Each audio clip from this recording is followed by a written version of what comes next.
Holo Audio Cyan 2 is the DAC that took so many praises and so many reviewers' hearts. Everybody is just raving about it. And it's an R2R DAC that goes for $1,200 US.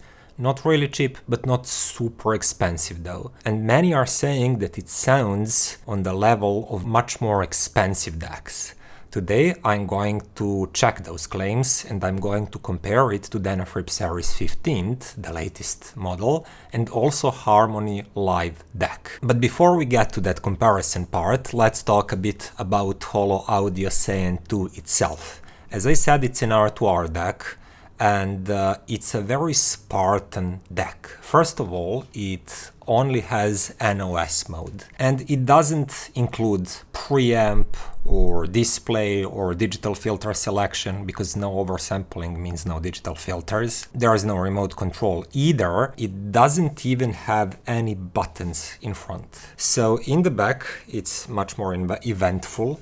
There is one AC inlet, a switch to power it on, and a really good selection of digital inputs. There's USB, optical, coaxial, I2S, and AES. That's a great variety.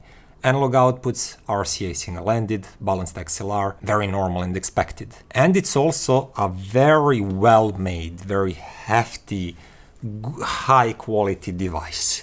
And I like that. It's a combination of black, like brushed aluminum, and some coppery orange sides. It looks nice in my opinion, it feels really high quality made. And the only question is, if you do not have a remote or even a button, how do you select digital inputs? And the thing is, you don't.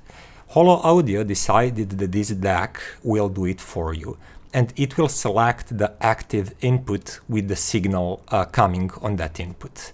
And in theory that sounds okay, but in reality it doesn't really work okay. And it's because of this. Some digital sources will emit the signal only if there is like a music playing. And in that case, everything would work as expected. When something is playing music or any kind of sound to the DAC, it will detect it, it will switch to that input. Other inputs are being silent, so they're cut off. But in reality, most digital streamers, as well as TVs, they will keep the signal live. They will give the signal to the DAC that signal is live and incoming, even if there is no sound currently being played. For example, you paused the movie, or you are just in the menu of your TV, or you stopped your music and no songs are being played, but the signal itself is still being live. And in those cases, this DAC cannot select and switch inputs. For example, I turn on my music streamer first, USB signal is detected, that input is selected. But after some time, I pause the music and I want to watch Netflix, a movie or a show, and I want to listen to all of that on my hi-fi setup. But the optical input cannot be selected because USB is still holding the DAC even though music is not actively being played on it. And in that case, I either have to power down my music streamer or to physically disconnect USB cable on the back of the Cyan 2 so the optical input would be detected. After I finish watching my movie or a show, then I want to listen to some music again. I connect USB cable back, I play the music, nothing is currently being played on the TV, but the optical input is still live and it won't release. So I have to power down the TV so the optical input would be released and I can listen to my music. But that's not always the option. For example, often my girlfriend will watch History Channel without any sounds silently while I listen to the music. And in that case, optical input stays active all the time. So I have to go physically disconnect optical cable so I can actually activate my USB input or I2S input or SPDIF input and listen to the music. And that part is just really annoying for me. Otherwise, I have no complaints. It's an R2R DAC, fantastic build.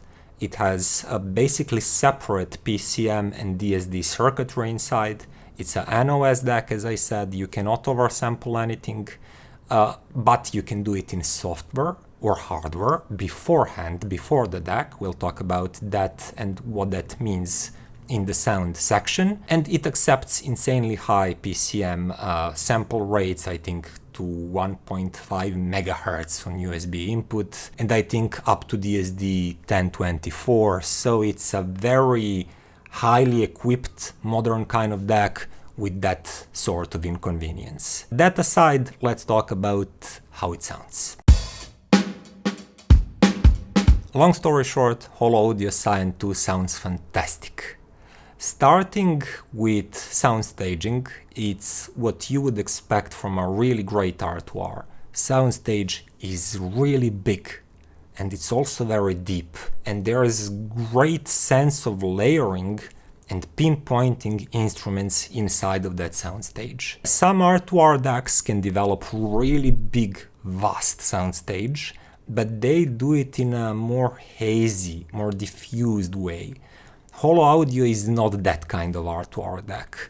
It outlines tones with really great precision, maybe not as laser etched as some Delta Sigma DACs, but it's not far behind either. Everything happening in a recording feels rock solid in its place. It's highly focused and it has good density, good physical believability. But as I said, the soundstage is big and the sensation of empty space between tones, separation, layering is really great. Dynamics is also very good. This is one attractive, lively sounding DAC. It has punchy sound when it needs to be punchy, but it has a lot of refinement when refinement is needed. So for example, if you listen to old jazz recordings, vocals will sound beautifully soft and rich. If you listen to some new electronic music with really aggressive, punchy, energetic, grabby kind of tones, it will convey that great too. So it has range. It's not really one of those highly colored DACs that does everything in a silky smooth way, or everything in a highly dynamic and highly focused way, but it has range. It can do soft and fuzzy if the recording is soft and fuzzy, but it can also do energetic and focused when a recording is like that. And this leads me to tonality, which is not as straightforward story because this is an NOS DAC. And being a true NOS means that its tonality will depend to an extent to what kind of sample rate and what kind of file you are feeding it. So if you are using CD quality format 44.1 kHz, highs will have a bit of roll off. And the emphasis will mostly be on a really rich, tonally rich, very beautiful and expressive mid-range. And with these files, the resolution is fantastic, the soundstage width and depth is fantastic, and just the how realistic and natural vocals and acoustic instruments, wind instruments, string instruments sound will be great. But with those CD quality 44 kHz files, you cannot expect to have really well extended in a way that they shine through highs. Those tones that require truly metallic or glassy kind of ringing in space and in time, they will not be as radiant and as flowy as in real life when you hit something metallic or glass on glass. That will be slightly laid back, darker, rolled off, and more refined. And depending on your personal preferences, that can be both a bad and a good thing. But if you move to high resolution files, that improves. Higher frequencies get more extended. They have better radiance and they glow more. And that's actually more realistic, more lifelike. And you can also achieve that with CD quality files by upsampling them before sending them to the DAC. And you can do that in several ways. For example, I tried using Roon as a software it works okay. I tried using HQ Player, which is a fantastic but not always so intuitive to use, and there's just maybe too many options for an average consumer. It's a fantastic software that can upsample your music in a way that is actually better than any internal DAC upsampler that I've ever heard in my life. And you can use that software and you can choose your own upsampling algorithm. And by using it, you can basically make all the CD quality songs have that high frequency extension that would otherwise lacking in the NOS mode. But it's not really necessary. Music still sounds beautifully rich and just tonally rich and expressive in NOS mode. I enjoyed it that way. I did prefer using a good upsampler, but it's not necessary to enjoy this DAC. And this leaves us to DSD. DSD is basically a separate DA conversion circuit compared to PCM1. I tested it first with my limited DSD library, and if the file is natively DSD, I think that DSD on this DAC sounds beautiful. It has very smooth, very liquid-like, continuous in time domain kind of sound. Next to a really great DSD file and good DSD DAC, PCM will sound a bit rough, not as liquidy smooth. But some people are using this DAC and that HQ Player software by converting PCM files into DSD files and then playing them as a DSD on this DAC. And I tried that too. I used many different software setups, but after all, I didn't like using this DAC that way. For me, PCM, when converted to DSD, sounds a bit lifeless and just flabby. It is smooth, it is natural, it doesn't have any harshness or jaggedness, but dynamics suffer. It cannot reach out to me. Drums, they do not sound like real drums. If you ever heard a real drum, unplugged, just directly a drum, it's a mighty explosive instrument. And it sounds explosive on Cyan 2 if you listen it as a PCM. Convert it to DSD and it becomes too laid back, sedated, limpy. I didn't enjoy that. I understand if you like your music to be very laid back and smooth and sedated, but personally I don't think that's the way. If you have DSD files, good DSD recordings, use them, play them, they will sound great. If you have good PCM file, play it natively as a PCM. It will sound more dynamic, more three-dimensional, more expressive. That's my suggestion at least. Actually, try both, decide for yourself. But enough of that, let's compare Cyan 2 to some of the closest competitors. And we'll start with Denafrips Ares 15 that sells for basically the same price. It's another R2R DAC, really good, once again high quality build. Also comes with variety of digital inputs, but in case of Denafrips Ares, you can actually select your digital inputs. I appreciate that. You can also choose, will you like to use non-oversampling mode or oversampling modes, two of the oversampling filters. So functionality wise, that category goes to Denafrips. But what about the sonics? Well, when you compare these two sonically, you will notice some tonal differences and the way they present the music. So for example, starting with the bass region, Denafrips Ares 15 sounds softer and warmer. Cyan 2 has punchier but firmer bass line. Both are really good in my opinion, but they just have different characters to them. So Denafrips is more like a really natural fatty bottom. It's nicely shaped, everything is there as it should be, but it's soft and mostly made out of nice fat. Cyan 2 on the other hand is equally nicely shaped, maybe slightly fitter, gym-made bottom. It's more muscly, it's firm. But when you move to upper frequencies, things change a bit. So in the mid-range, the Denafrips Ares 15 is the one that sounds leaner and sounds very precise, but it has just leaner tonality to it.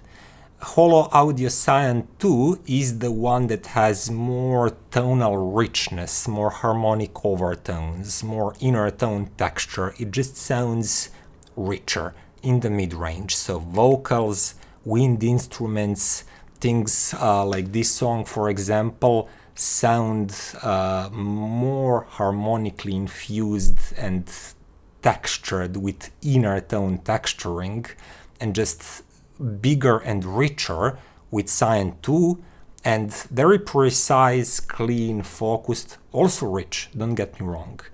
Ares 15 does sound rich, it's an R2R DAC, but it cannot match what Cyan 2 is doing with the mid-range. And then in highs, you can notice that Ares 15 actually has more high-frequency extension.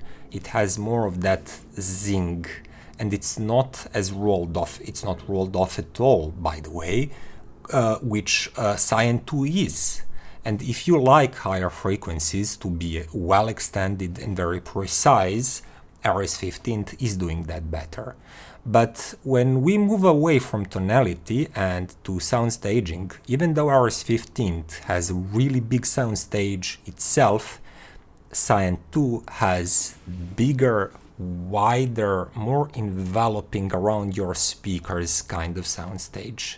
It feels airier, even more separated and just more three-dimensional in your room. And when you combine that really big soundstage with that great separation and great layering, and also with that rich tone, rich harmonic overtones, and just inner tone detailing, I feel that I like Cyan 2 more, and to my ears personally it feels like a DAC that is coming from a higher tier. Next comparison, Gustard R26. It's another R2R DAC that is priced slightly higher than Cyan 2 and Denafrips Ares 15, and Gustard R26 has huge soundstage. In that regard, it completely matches Cyan 2. It's just a really big sounding DAC. But R26 is also less resolving. Small low-level details, tiny things happening in the recording, or just tiny details that are in the tone itself, like small buzzing of a string, and all of those different small inner details that real acoustic instruments like guitars, pianos, double bass and violin can have. All of that feels more revealing, richer, textured more with Cyan 2 than with Gustard R26 that smooths over some of these tiny low-level details more. Also, bassline with R26 is a bit warmer and less defined. So all in all, R26 matches the sound staging of Cyan 2 because R26 was always fantastic with that, but it cannot fully match the speed, precision, and just detail retrieval, both in terms of how precise everything is outlined, but also in terms of inner tone detailing and harmonic richness that is better with Cyan 2. And once again, Cyan 2 feels like a slightly higher tier of a DAC compared directly to R26. Which leads me to my last comparison, and that's Harmony Laiv DAC, actually Laiv Harmony DAC, which is 2700s. So it's a clearly more expensive DAC. Once again, R2R. And this one, just in terms of functions, just like Denafrips Ares 15 and also Gustard R26, much more richer in terms of functionality compared to Cyan 2. But that also goes for Laiv Harmony. It has a remote, it has a screen, you can select your inputs, you can choose oversampling or non-oversampling mode, you can even switch between 8 different I2S modes. So it's not a competition, it's more convenient to use. Build quality fantastic, looks, I leave that up to you, some like it, some don't. But let's talk about sonics. Once again, 2R DACs, but they do sound different. So Laiv Harmony DAC is a tonally more forward sounding DAC. Somewhere in the mid-range and especially upper mid-range, it feels like it's pushing that more towards you. And because of that, things in the sound stage move closer to you. But there's a thing with upper mid-range that is pushed forward, often there is some sort of aggressiveness in sound, especially with Delta Sigma DACs, but that does not happen with Harmony Live. It has that moved forward, but it's supremely soft in the best R2R fashion, and it has fantastically rich harmonics and inner tone detailing. And that mid-range actually sounds even richer than with Holo Cyan 2. But on the other hand, when it comes to just how well everything is outlined, how well focused and just dense in one point in space, the Cyan 2 has that nailed better. Tones are kinda narrower, like they're thinner but more precise and denser. Laiv Harmony is dispersing and diffusing tones a bit. Edges are softer, not as clear and crisp, but then it feels like the inner tone detailing and texture and upper harmonics are more prominent. For example, wind instruments sound more windy, whereas same wind instruments, for example, if they're made out of brass, sound more focused and more brassy, like more metallic with Holo Audio Cyan 2. That leads me to the fact that Laiv Harmony actually sounds softer and warmer. In the mid-bass and bass, there is more body, there is more of that warmth. Whereas, as I said, for Cyan 2, it's more of a firm, very well-controlled, dense, energetic bass line. And in highest frequencies, Laiv Harmony DAC feels more extended no matter if you are using NOS or OS, but especially in the OS mode, of course. It feels like there is more of that high-frequency radiance than with slightly rolled off Cyan 2. But all of those differences aside, they do share quite similar soundstage size. It's just that Cyan 2 will present it more behind your speakers, and some things will appear to be more focused and denser and deeper behind the speakers, whereas Laiv Harmony will push them a bit forward.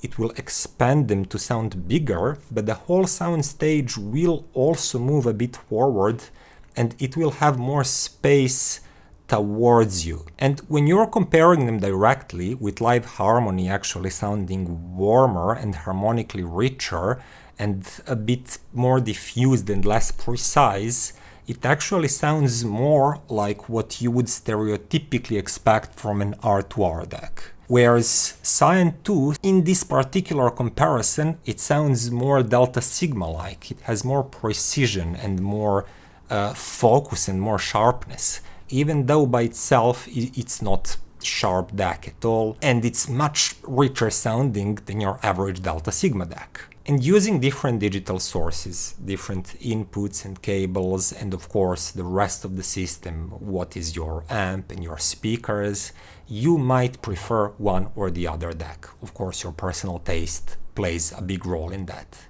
But for example, if the rest of your system has a slight tendency to be highly analytical and focused, you might prefer Laiv Harmony DAC with its warmer and richer presentation. On the other hand, if you already have enough warmth and richness, tonal and inner tone kind of richness, but you need some focus and some precision, you might prefer Cyan 2. I changed equipment around them, and in some cases I preferred the one, in others I preferred the other. So sonic-wise, I think they're in the same tier, but functionality-wise, like having a remote and proper input selection in the screen, Laiv Harmony DAC is much more convenient to use. Which leads me to the conclusion. Sonic-wise, this is the best sounding DAC that I've ever heard below $2,000. And now it has officially become my new reference for the sound quality at this price point. On the other hand, functionality-wise, it's a quirky product. While I'm okay with Spartan DA converters that do not have preamp functionalities, screen, or even a remote, I'm not okay with not having a way to select what digital input I want to use. Just one small physical button that would circle between these inputs would much improve the usability of this DAC. I am guessing, now I'm just guessing here, but I'm guessing that Holo Audio did this deliberately, so it creates a bigger gap in terms of features and functions between their really affordable but great sounding Cyan 2 and Spring 3. They probably didn't want Cyan 2 to cannibalize the sales of Spring 3. I cannot see any other reason a manufacturer would omit something that would cost them like less than $5 to implement and would make this much more convenient and user-friendly. So I feel this is like artificial tiering of a product, and that's a business strategy, it's okay. But I really did not enjoy that side of this DAC. But if you're okay with that, if you know that you are only going to use one digital input and maybe in the future change it, but you actually don't need to regularly and daily switch between several inputs, this is a fantastic sounding DAC and like insane value in terms of what sound fidelity you get for your money. And that's it. I hope you like this video and the comparisons, and maybe it helped you to make an informed decision about purchasing an R2R DAC. See you next time.